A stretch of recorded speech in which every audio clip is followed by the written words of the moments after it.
નમસ્કાર.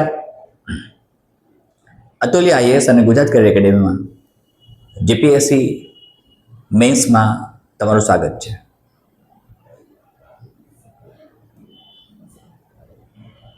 આજે આપણે એક અગત્યની વાત કરવા જઈ રહ્યા છીએ અને એ છે એસે રાઇટિંગ, જે એક સ્વતંત્ર પેપર તરીકે આ તમારા અભ્યાસક્રમમાં છે. એસે વિશે તો ઘણી બધી વાતો થઈ શકે છે, પણ પહેલાં આપણે એ વાતની ચર્ચા કરીએ કે એસેનું development competitive examination point of view કેવી રીતે થયું અને તેનું મહત્ત્વ કેટલું છે, સાથે તેનું મુખ્ય કાર્ય શું છે.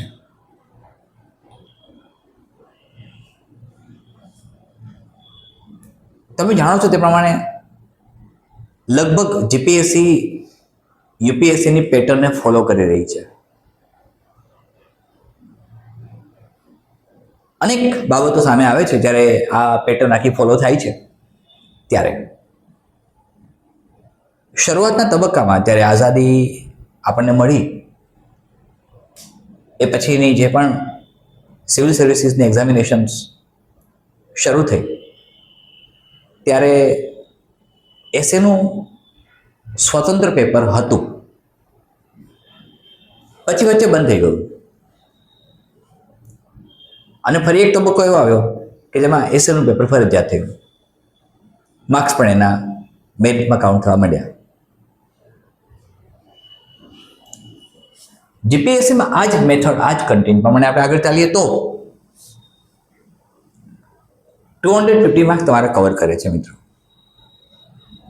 તમારે 2 એસેસ લખવાના છે અને તમારી પાસે સમય 3 અવર્સ છે અને 1000 to 1200 વર્ડ લિમિટ છે.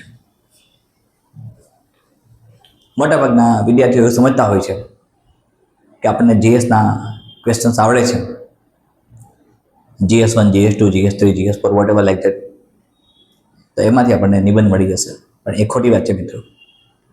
નિબંધ અલગ રીતે સમજવો પડે.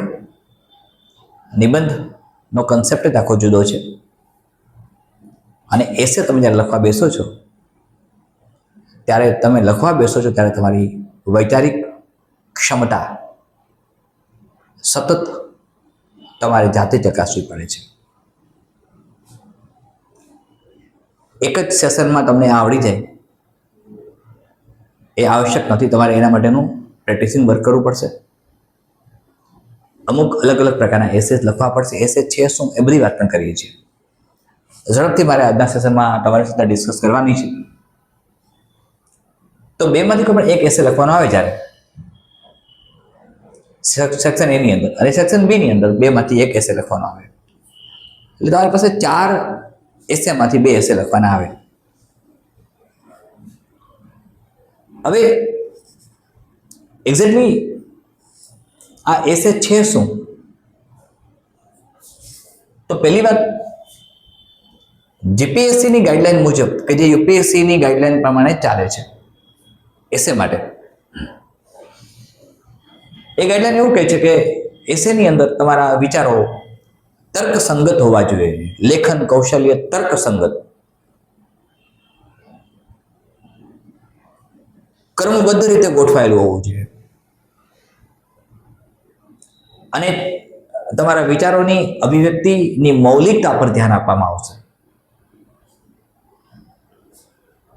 હવે ઘણી વખત વિચાર આવે છે આપણને કે જનરલ સ્ટડીમાં જ્યારે આપણે 200 કે સમથિંગ વર્ડ્સમાં લખવાનું થાય છે એક ક્વેશ્ચન, થોડી પેટર્ન હવે તો બદલે છે અને બદલી ગઈ છે, પણ છતાંય એમાં એક પ્રોબ્લેમ પડતો હોય આપણને, તો સ્વાભાવિક છે કે એસે કે જેની અંદર 1000 to 1200 વર્ડ્સમાં તમારે લખવાનું છે, તો કયા પ્રકારે તમે લખી શકો અને કઈ રીતે લખવું જોઈએ.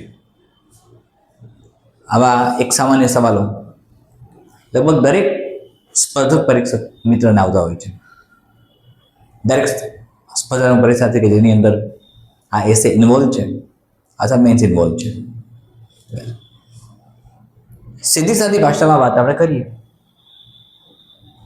તો નિબંધ તમારા વ્યક્તિત્વનું પ્રતિબિંબ છે. એસે ઉપર એક ડિસ્કશન, એસેનો ક્રાઇટેરિયા, એસે કેમ લખાય, કયા પ્રકારના એસે પૂછી શકાય અને કયા પ્રકારના એસેમાં તમે કયા પ્રકારનું લેખન કૌશલ્ય બતાવશો, દર્શાવશો, તેની વિગતવાર ચર્ચા કરવા માટે એક લોંગ સેશન આપણે લેવાના છીએ. પણ એસે તમને 250 માર્ક્સનો જ્યારે નિબંધ પૂછાય છે ત્યારે તમારું લેખન, તમારું લખાણ પરીક્ષક જ્યારે વાંચવા બેસે છે ત્યારે તેને એમ ન લાગવું જોઈએ કે તમે બેવકૂફ બનાવો છો, મૂર્ખ બનાવો છો. અને મૂર્ખ નથી બનાવતા, એ માટે જ જીપીએસસીએ એક ગાઈડલાઈન આપી છે કે તર્કસંગત અને ક્રમબદ્ધ હોવું જોઈએ, એક સિક્વન્સ અને ક્રોનોલોજીકલ ઓર્ડરમાં હોવું જોઈએ. આ વાત હું વારંવાર કહું છું કે સિક્વન્સ અને ક્રોનોલોજીકલ ઓર્ડરમાં લખવાનું છે. નિબંધ શબ્દ પ્રિફિક્સ ની અને બંધ ઉપરથી આવ્યો. ની પ્લસ બંધ એક ચોક્કસ મર્યાદામાં, એક ચોક્કસ બાઉન્ડ્રીમાં, એક ચોક્કસ સીમારેખામાં તમારે નિબંધ લખવાનો છે. આ સીમારેખા, આ બાઉન્ડ્રી, આ સરહદ એ શબ્દોની મર્યાદા પણ છે. આ સરહદ તમારી વૈચારિક અભિવ્યક્તિની પણ છે. આ સરહદ તમે પૂછેલા નિબંધ સાથેના થોટ્સ, કોટ્સ વગેરેની પણ છે. આ સરહદ સમયની પણ છે. નિબંધ એટલે કે એસે તમારા વ્યક્તિત્વને છતું કરે છે. અને જ્યારે વ્યક્તિત્વને કોઈ છતું કરતી વસ્તુ બનતી હોય ત્યારે ખૂબ જ અગત્યની બાબત સૂચવે છે. આપણી અંદર રહેલા, આપણા મનમાં રહેલા વિચારો આપણે વ્યક્ત કરીએ છીએ. એમ બતાવે છે કે આપણું વ્યક્તિત્વ આપોઆપ પ્રતિબિંબિત થઈ જાય છે. એસે તમને બે પ્રકારના પૂછાશે.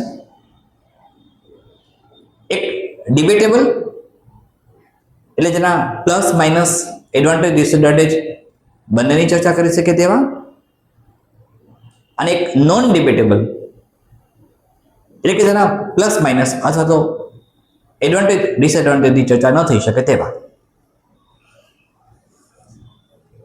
આ બંને પ્રકારના નિબંધમાં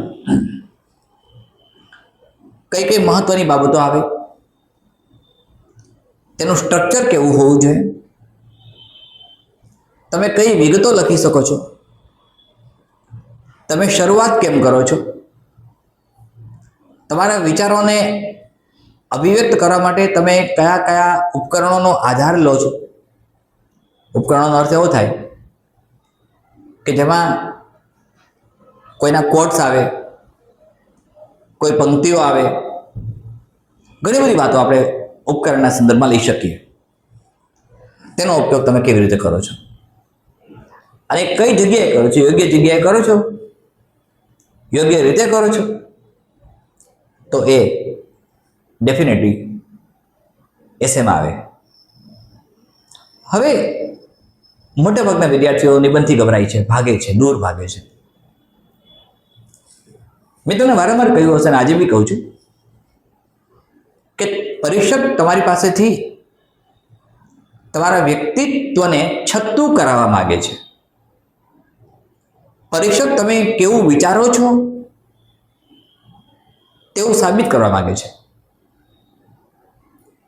જીપીએસસી તમારા વ્યક્તિત્વને,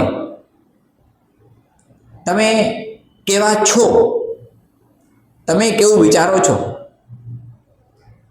તમારી રજૂઆત કેવી છે, તમારી શૈલી કેવી છે, તમારી ભાષા કેવી છે, તે બધા પર નજર રાખે છે એસેના માધ્યમ દ્વારા, અને ઇન્ટરવ્યુ પણ ખરો. તો સ્વાભાવિક છે કે આપણે એસેને અવગણી ના શકીએ. એકદમ સ્પષ્ટ ભાષામાં કહું તો હું જ્યારે યુપીએસસીની તૈયારી કરતો ત્યારે મને એક્ઝેક્ટ યાદ છે, એક એસેઇસ્ટ નામનું એક સંદર્ભ ગ્રંથ મેં વાંચેલો, સંદર્ભ પુસ્તક.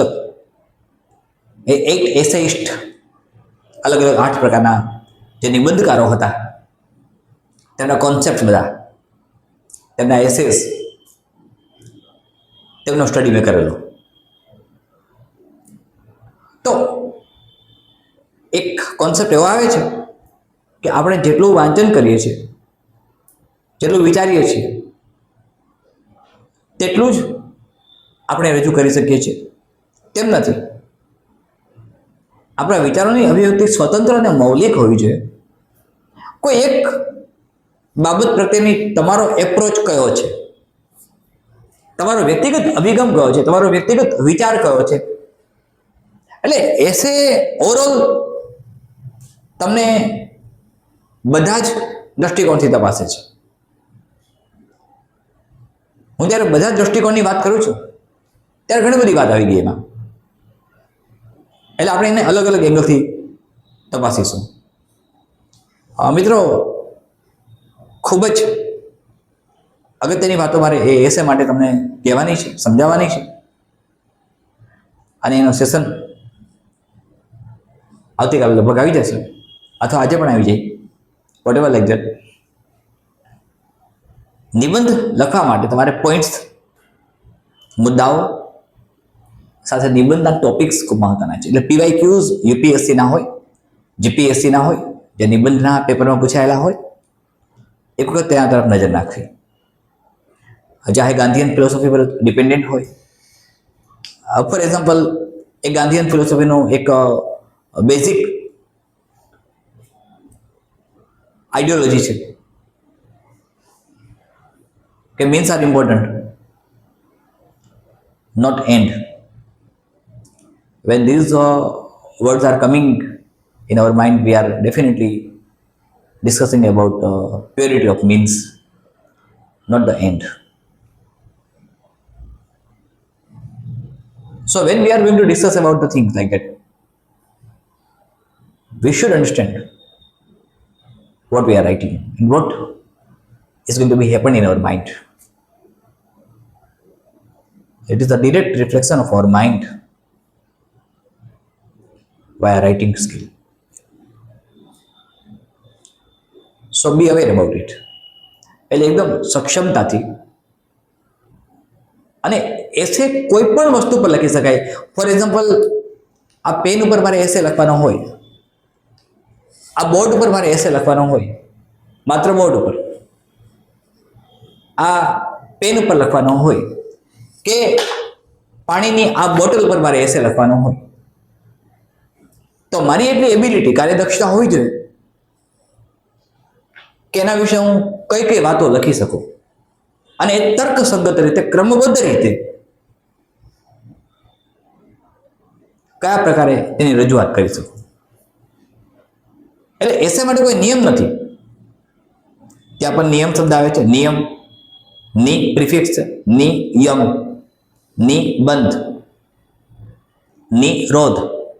આ બધા જ શબ્દોમાં ની શબ્દ આવે પ્રિફિક્સ તરીકે. બંધ એટલે બાંધવું, નિબંધ, નિયમ, યમ. તો એક એવા આસ્પેક્ટથી આપણે ચર્ચા કરીશું નિબંધની, કે કોઈ પણ નિબંધ તમને આવડે તો તમારી પાસે જે વૈચારિક શક્તિ છે, કાર્યદક્ષતા છે, સાથે તમે કેટલું વાંચ્યું છે, તમારા નોલેજનું લેવલ કેટલું છે, એની નિબંધ તપાસી શકાય. જીએસનો ક્વેશ્ચન નહીં. જીએસનો ક્વેશ્ચન તમારા નોલેજને તપાસી શકતો નથી. ફોર એક્ઝામ્પલ, સોલંકી ડાયનેસ્ટી વિશે કંઈ પૂછ્યું હોય, ચાવડા ડાયનેસ્ટી વિશે કંઈ પૂછ્યું હોય, સાઉથ ઇન્ડિયાની કાકટિયા ડાયનેસ્ટી વિશે કંઈ પૂછ્યું હોય,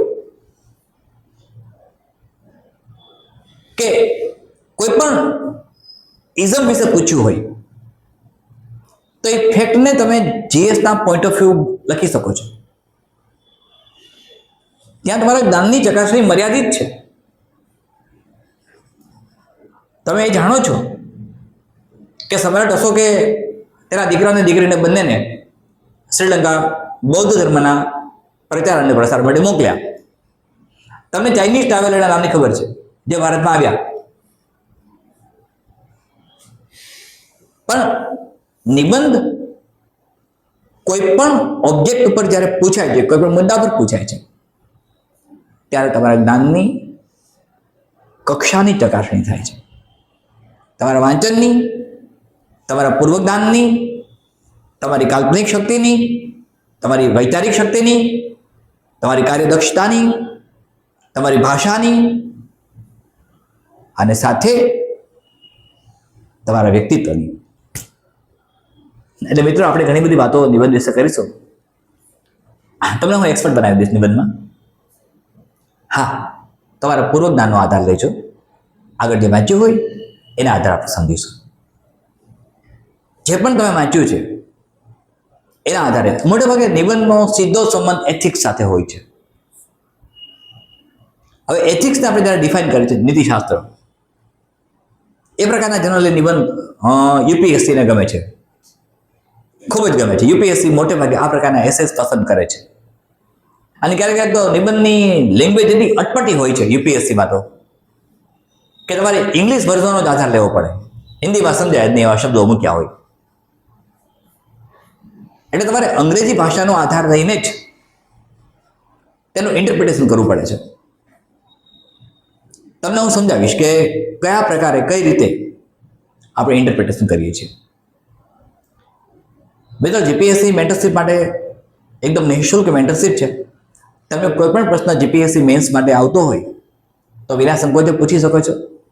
તમને બધા જ પ્રકારની મદદ અતુલ્ય આઈએસ તરફથી હું ડૉક્ટર અતુલ સર કરવા તૈયાર છું. ફરીથી મળીએ છીએ મિત્રો, એક લોંગ સેશન સાથે મળીશું આપણે જીપીએસસી માટે.